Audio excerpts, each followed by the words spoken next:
All right, we're testing the new headphones to see if I'm audible with them plugged into the audio jack. For those of you who are coming in, hopefully a few of you will drop by and tell me if it's working. Can you hear me? Is there any sound coming out on my end? Just give me a thumbs up or a thumbs down, a 1 or 2 to indicate whether or not you can actually hear my voice with the headphones plugged in. Otherwise, I'm gonna have to cut the stream short. Oh, thanks, Irene. Okay, that's good. That's very good.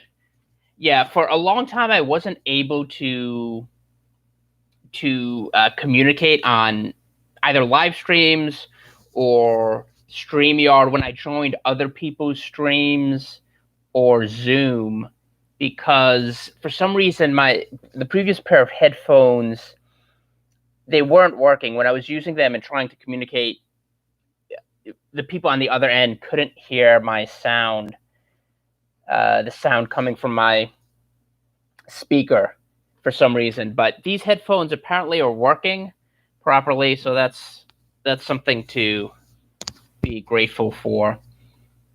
And today I just want to talk about something that was alluded to on the last poll position. For those of you who are not familiar, J. Otto Poll has a great podcast on Saturday nights, which begin around 10:30 p.m.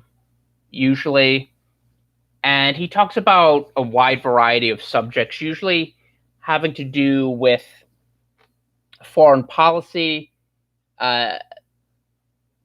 Near East history, Middle Eastern politics and history, and the history of communism.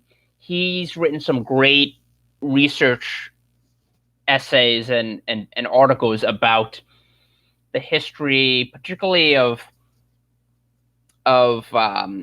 ethnic groups within the Soviet Union, because once Lenin and the Gulag system, it really began with Lenin. A lot of people attribute it to Stalin, but Stalin was more of systematizer.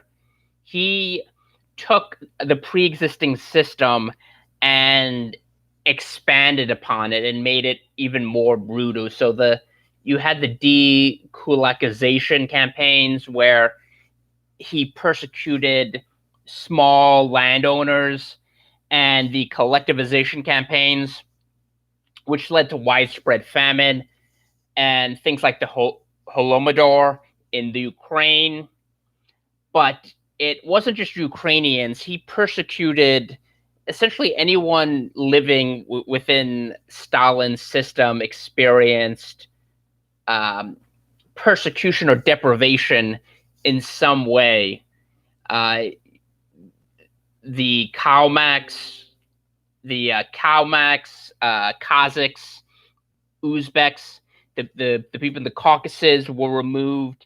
The Chechens experienced great persecution, as well as the Tartars. They were completely removed from the Crimean Peninsula and didn't start to return into the collapse of the Soviet Union when Ukraine declared its independence and gradually allowed them to return. And this was one of the sticking points when Russia reoccupied the Crimea. It was given to Ukraine by Nikita Khrushchev, kind of switched internally, since the USSR was one giant state. So he essentially took the Crimea from what became Russia, or the nation state of Russia, which reappeared after the collapse of the Soviet Union. He took it from Russia and gave it to the Ukraine, or the Ukrainian Soviet Socialist Republic. But all of these people experienced huge waves of persecution under Stalin. But the thing is, all of these things had precedents, had predicates under Lenin. So Lenin did the same thing. Like Lenin and Trotsky, he just didn't have enough time to follow through on some of his grander ambitions because, of course, he was Fania Kaplan shot him, and it kind of hastened the end of his life. So within a few years, he was dead. But he established a system that was able to dominate this enormous landmass and send tens of millions of people to their death and imprisonment. And a really good book on this is The Black Book of Communism. And it explores not only the Soviet Union and the carnage they were responsible for, but all of these successor states and all these satellite states throughout the world, and communist governments in places like China, the PRC, Vietnam, the Derg in Ethiopia, Cuba, of course, with Fidel and Raul Castro, and the deaths they were responsible for, even in some far-flung places like Angola and Grenada. It's a really good book. It's very long. It's around 800 pages long with a few hundred pages of footnotes, I believe, but it's definitely worth reading. But anyway, on the last poll position, this topic was brought up about the protesters, and I quickly forgot it. I wasn't. I was actually going to make a point when I got on the air, but I completely forgot about it by the time we started to engage in conversation. So it was about the protests and the nature of the protests and how much of it was sincere in the sense of being representing deeply held ideological or philosophical convictions. And I think a great illustration of this question was the rally that took place. Hi, John. Was the rally that took place around? I think this was somewhere around the Brooklyn Museum. I'm not sure of the exact location, but it was somewhere in that area where the Brooklyn Museum is. And you had approximately 2,000 people. I think the crowd estimates were somewhere between 2,000 and 2,500 people rallying for quote unquote Black trans lives.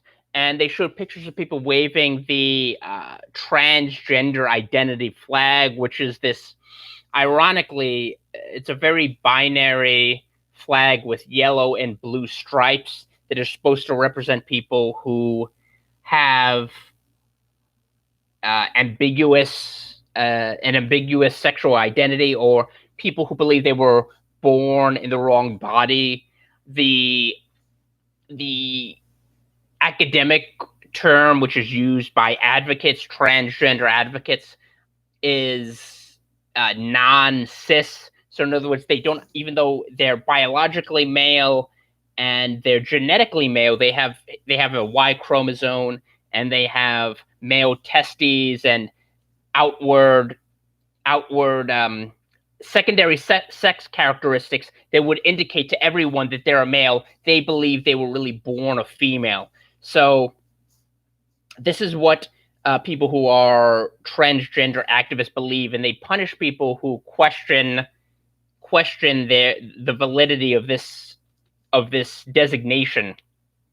So there was a big rally in support of quote unquote Black trans lives. In other words, African Americans who identified as transgender, and they had the flags. And this actually became a trending topic on Twitter for a little bit. And something I was going to raise this question because I was going to raise this because the question of the sincerity the ideological convictions. I mean, how many of these people joining these protests actually understand the meaning of it?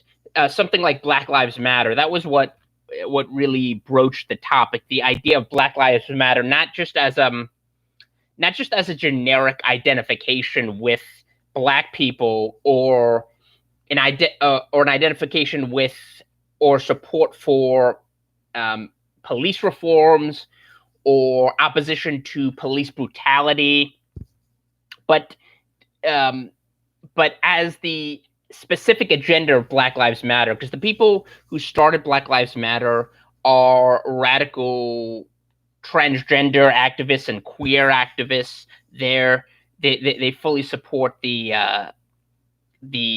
agenda of deconstructing the quote unquote patriarchal family, the nuclear family, and patriarchal norms.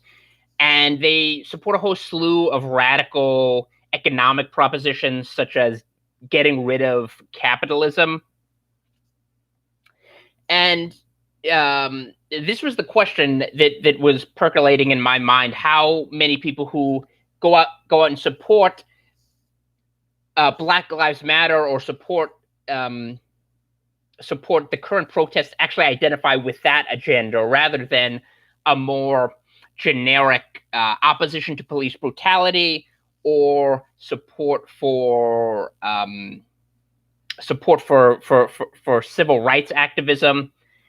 And it's a good question, because I think a lot of the people who do rally and align themselves, I think there are multiple reasons. Now, some of these people obviously are very radical, hardened,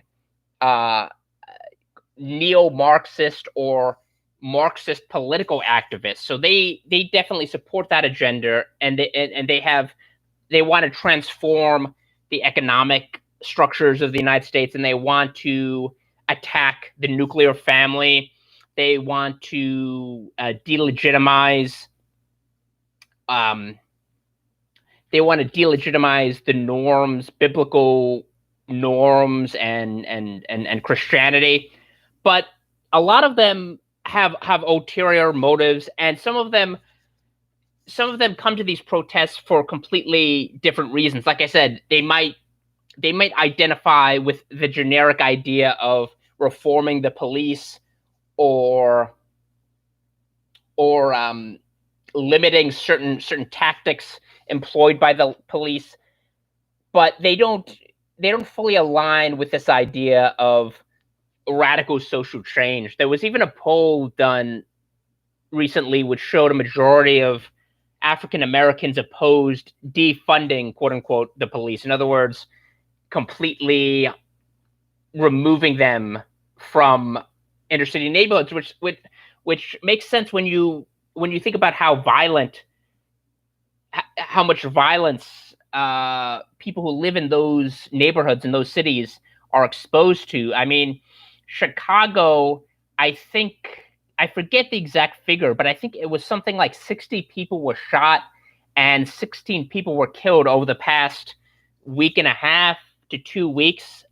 Someone can correct me in the comments, but it was a staggering number. And it's not so anomalous. It's not like this is an aberration. The numbers might be increased because there's such a pushback, like a national pushback, and they're kind of the leading edge. It's sort of like how looters piggybacked on the mass protests in New York City. Every single time, virtually, with a few exceptions, every single time there was a mass protest in Manhattan or Brooklyn, you would have, particularly Manhattan, you would have looters go in and destroy and rob places like Macy's or Saks Fifth Avenue or Herald Square. So there was, if there was not causation, there was definitely correlation. So, but the thing is, Chicago has had an intense amount of violence even before these protests arose. In fact, Spike Lee did a film called Chirac, which was intended to dramatize the violence that took place in Chicago, Chicago neighborhoods. Oh, you're in Chicago? I didn't. I don't know why I didn't know that. Oh, hi, Christine. Hi, Seth. Um, but yeah, so he did a drama just to dramatize how just to illustrate how violent Chicago was. I think it was based on north of Chicago. Okay, I have a friend who lives in Chicago who sometimes he joins these chats. I think the movie was based on the Greek play Lysistrata, but it was called Chirac, and this was years ago. So this has been an ongoing problem.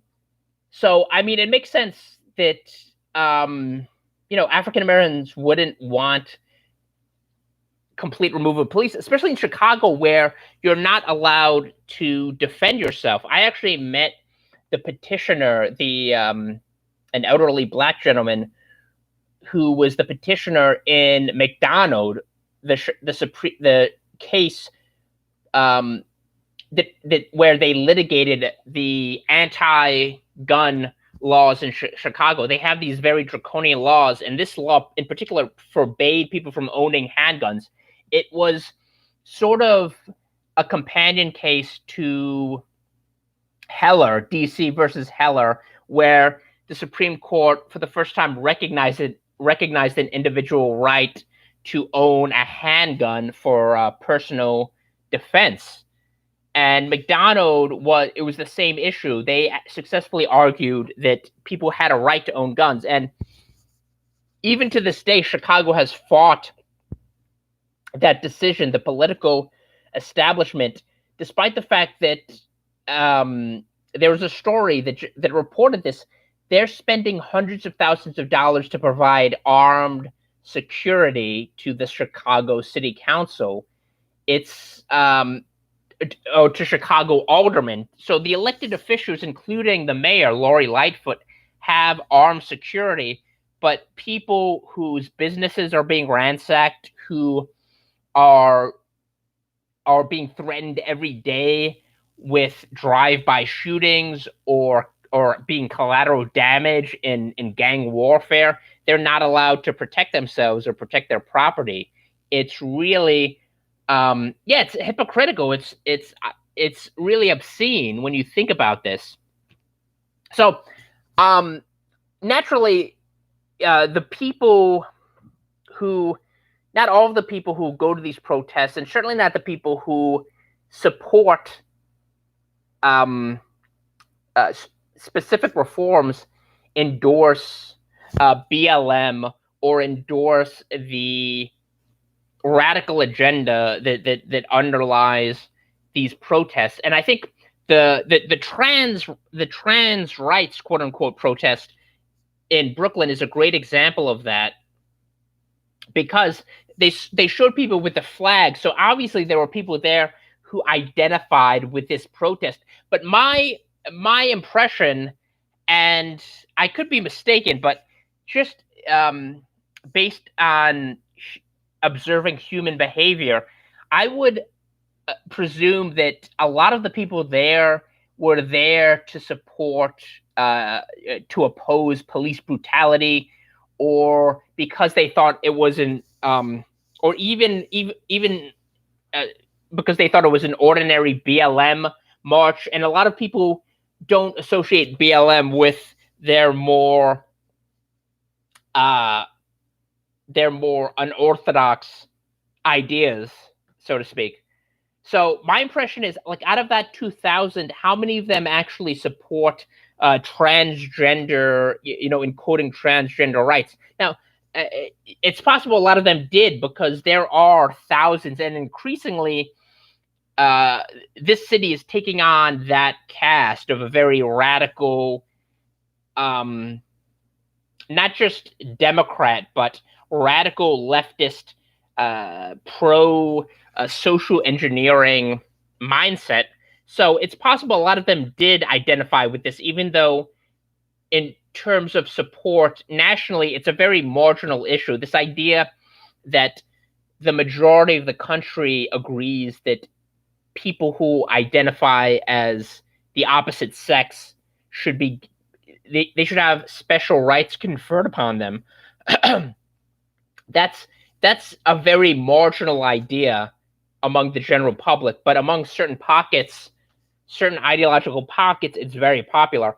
But even in New York City, I would assume that a lot of these people were simply jumping on the bandwagon and were out there to support uh, to voice their displeasure with the NYPD, or for some other reason. And there are even people there are, and this is something the media does not want to acknowledge. You're being conditioned to accept this idea that there is a coherent and very very palatable political platform that these protesters are advancing.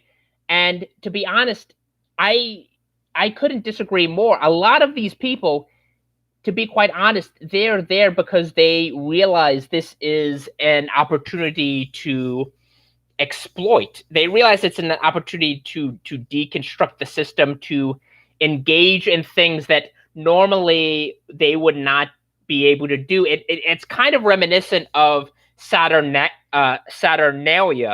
the Roman festival, which was sort of a, I guess, I guess the equivalent in contemporary society would be Devil's Night. So you had like a reversal of functions. People were able to act out their sublimated desires, and you see this most um, most clearly with the looting, with people simply just stealing and confiscating property and burning down property that is not theirs. That's the most obvious example, but there are other less blatant illustrations of this. And I think a lot of the people who are drawing to these protests are simply using it because they see it as an opportunity. In fact, we were actually discussing this in a recent men's breakfast at my church. This idea that you can see it's a worldwide phenomenon. Like you have these things not only here but in the UK, in the Netherlands, even in Slovenia. Slovenia has, I think, 95% of the Slovenian population is white, and I think 80% is Slovenian, and yet you have Black Lives Matter protests. One of the reasons is a lot of these are organized by the left, which is attempting to seize power in places where they don't have the freedom to operate as they do in the US. So, for example, Poland, Hungary, Eastern Europe, they'll exploit this because they see it as an opportunity to seize the power that they've been denied. But it also goes beyond simply the machinations of individuals. And we were discussing this in before the men's breakfast. It's really a supernatural, a demonic device. So in First Timothy, you have what's called the mystery of godliness. Now, this, of course, is a description of the mission of Jesus Christ himself and the incarnation. But in Second Thessalonians, which is a description of what's going to happen in the end times. So what's going to happen when the church is translated and what afterwards, what happens after that to the world. Paul describes the mystery of iniquity. So the mystery of iniquity, and he says it's happening even at that time. So this was happening during the apostolic era, during the time that Paul was going and preaching. And he even describes this in other epistles, how false teachers were coming into the church and trying to corrupt what trying to corrupt his work, trying to lead people astray from the gospel that he had preached. So you had the mystery of godliness, which is Christ's work, and the mystery of iniquity, which is the work of the adversary, and the culmination of this is when he actually takes on flesh himself, when the being that's been trying to work against Christ and has been trying to corrupt, when he actually takes on flesh. So that's the mystery of iniquity. And I think a lot of the people that are going to collaborate in that aren't aware of what they're doing, and I think the same holds true here. A lot of it is political manipulation, but there is another spirit at work, and I know that some people would be skeptical of that, particularly people who are not believers. But I think when you see what's happening, the cascade of not just the outward violence or the movements, but just the greater picture, I think it does reflect something almost supernatural, something that can't really be attributed simply to the folly, human folly or error, although I think that is a large part of it. Anyway, I think David Wood is going to come on with his stream at 8 o'clock, so I'm going to wrap this up. Thanks, everyone, for coming. Alejandro, Irene, Christine, Seth, of course, John, everyone else who's watching, and I will see you next time.